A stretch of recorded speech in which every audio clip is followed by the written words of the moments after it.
टासीदेलेक नमस्कार। टिबेट टिभीको नेपाली प्रसारणमा स्वागत छ। यस हप्ताको तिब्बत परम्परागत दलाई लामा ज्यू र केन्द्रीय तिब्बती प्रशासनको साप्ताहिक समाचारहरूका साथ म लुडु सङ्पो उपस्थित भएको छु।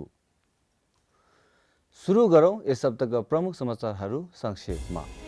परम्परागत दलाई लामा ज्यूको तस्बिर पाएकोमा चीनले 59 जना तिब्बतीहरू गिरफ्तार। पूर्व राजनीतिक कैदी धुन्डुप दोर्जेको तिब्बतमा निधन। 61औं तिब्बती प्रजातन्त्र दिवसको अवसरमा सिक्योङद्वारा तिब्बतभित्र तिब्बतीहरूप्रति कृतज्ञ। सिक्योङद्वारा लद्दाख भ्रमणबारे परम्परागत दलाई लामा ज्यूलाई जानकारी व्यक्त। सिक्योङद्वारा शहीद तिब्बती सैनिक निमा तेन्जिनको स्मारक उद्घाटन। स्विजरल्यान्डका तिब्बतीहरूले बेजिङ 2022 शीतकालीन ओलम्पिकको विरोध।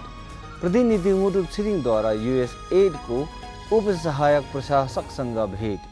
अब समाचार विस्तारमा। चिनिया अधिकारीहरूले गत साता तिब्बतको सिचुआन प्रान्तको कर्जे तिब्बती स्वायत्त प्रान्तको जावोम्बोमा 19 भिक्षु र 40 जना मानिस सहित 59 जना तिब्बतीहरूलाई गिरफ्तार गरेका छन्। रिपोर्टका अनुसार चिनिया पुलिसले तिब्बतीहरूलाई उनीहरूको निवासबाट गत 22 अगस्तमा विभिन्न छापामा गिरफ्तार गरेका छन्।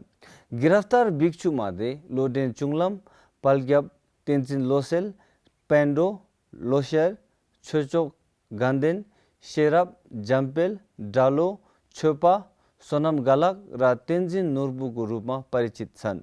गिरफ्तार भएका अरूहरूको नाम अज्ञात छन् र उनीहरूलाई हालैमा सेसुल काउन्टी पुलिस स्टेसनको हिरासतमा राखेका छन्। 25 अगस्त सामूहिक गिरफ्तारीको 3 दिनपछि चिनिया अधिकारीहरूले स्थानीय बासिन्दाहरूलाई बोलाएर परम्परागत दलाई लामा ज्यूको तस्बिर नराख्न चेतावनी दिएका छन्। 19 जनवरी 2021 मा पुलिसको यातनाबाट किशोर भिक्षु तेन्जिन निमाको मृत्युपछि मार्च महिनामा शहरका बासिन्दाहरूमा निरीक्षण बढेको छ। पूर्व तिब्बती राजनीतिक बन्दी धुन्डुप दोर्जेको 74 वर्षको उमेरमा तिब्बतको राजधानी ल्हासामा निधन भएको छ। स्रोतका अनुसार तिब्बती जनताको मानव अधिकारको लागि अभियान चलाएपछि वर्षौं जेलमा बिताएका धुन्डुप दोर्जेको 25 अगस्त 2021 मा निधन भएको छ। उनको मृत्युको कारण थाहा छैन, तर उनको खुट्टामा समस्या भएको जानकारी प्राप्त भएको छ। 14 मई सन् 1992 मा उनी ल्हासा गुप्तचरका अधिकारीहरूद्वारा तिब्बती साथीहरूको अधिकारको माग गरेकोमा नक्चुमा पक्राउ परेका थिए र उनलाई 2 वर्ष 8 महिना जेल सजाय सुनाएको थियो। 61औं तिब्बती प्रजातन्त्र दिवसको अवसरमा सिजोङ पेम्बा छिरिङले तिब्बतभित्र रहेका तिब्बतीहरूले तिब्बतमा दमनकारी नीतिहरूको निरन्तर कार्यान्वयनको बावजुद तिब्बती पहिचानको लागि उनीहरूको अदम्य साहस र दृढ सङ्कल्पको सराहना गर्नुभयो। Today, as we commemorate the 61st Democracy Day, we extend our heartfelt greetings to our compatriots in Tibet. No matter how much China's propaganda machinery make false claims of development, during the 70 years of so-called peaceful liberation of Tibet in its recent white papers, Tibetans inside Tibet have maintained indomitable courage and determination in the face of China's continued policy to exterminate the Tibetan identity, and they have been making all-round efforts to protect Tibet's religion, culture, language, and tradition. परम्परागत दलाई लामा ज्यूको दूरदर्शी नेतृत्वमा तिब्बती लोकतन्त्रको विकासको बारेमा बोल्दै सिचोङले तिब्बती लोकतन्त्र निर्वाचनको प्रारम्भिक दिनदेखि नै धेरै टाढा पुगेको छ र यो हाम्रो स्वतन्त्रता सङ्ग्राम, हाम्रो क्षमताहरू र गठबन्धनहरूलाई जीवित राख्ने सबैभन्दा महत्त्वपूर्ण स्रोत हो भन्नुभयो। केन्द्रीय तिब्बती प्रशासनले तिब्बती प्रजातन्त्र दिवसको 61औं वार्षिक उत्सव धर्मशालामा मनाएका छन्। सो आधिकारिक कार्यक्रम तिब्बती प्रदर्शन कला संस्थानद्वारा सांस्कृतिक प्रदर्शन, तिब्बती लोकतान्त्रिक संस्थानहरूको सुदृढीकरणको महत्त्वमा परम्परागत दलाई लामा ज्यूको भिडियो स्क्रिनिङ, तिब्बती विद्यार्थीहरूलाई उनीहरूको शैक्षिक प्रदर्शनको लागि पुरस्कार र प्रमाणपत्र प्रस्तुत, ग्यालो थुन्डुप जीवनको पुस्तक विमोचन र टिपा यार्की 2021 सङ्गीत एल्बमको उद्घाटन भएको छ।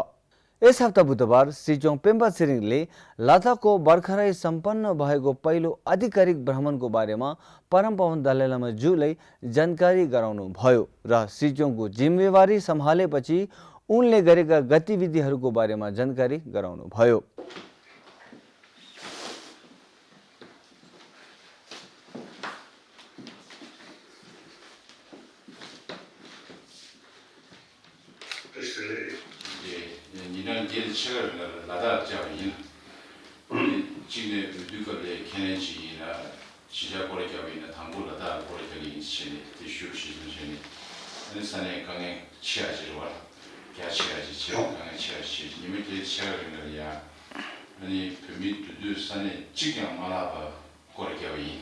इस वर्ष मई महिनामा सिचोङको जिम्मेवारी सम्हालेपछि परम पावन दलाई लामा ज्यूसँग उनको यो चौथो दर्शन थियो। सिचोङ पेम्बा छिरिङद्वारा आफ्नो 8 दिने लद्दाख भ्रमण सफलतापूर्वक सम्पन्न गरी यस हप्ता आइतबार धर्मशाला आइपुग्नु भएको छ। सिचोङ पेम्बा छिरिङले यस हप्ता सोमबार धर्मशालामा शहीद तिब्बती सैनिक निम्मा तेन्जिनको स्मारक उद्घाटन गर्नुभयो। निम्मा तेन्जिनले भारतीय सेनामा सेवा गरेको थियो र गत वर्ष चीनको घुसपेठलाई असफल पार्ने पेङ्गोङ तालको दक्षिण किनारमा एक सैन्य अपरेसनमा उनको निधन भएको थियो। स्विट्जरल्यान्ड र लिक्सेनस्टाइनको तिब्बती समुदायले गत हप्ता शनिबार चीनमा 2022 को शीतकालीन ओलम्पिकको विरोधमा एउटा साइकल र्याली आयोजना गरेको थियो।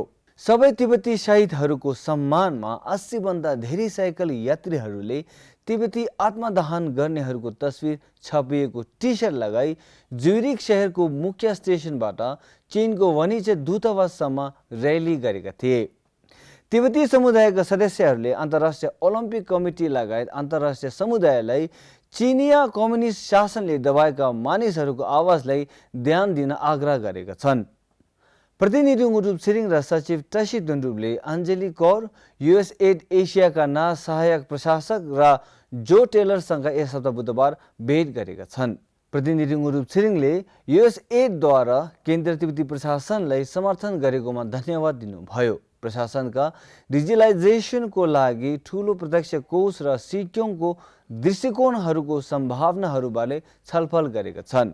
उपसहायक प्रशासक अञ्जली कौरद्वारा युएसएडबाट पूर्ण सहयोगको आश्वासन दिनुभयो र प्रशासनको साथ सहयोग जारी राख्ने आफ्नो इच्छा व्यक्त गरेकी थिइन्।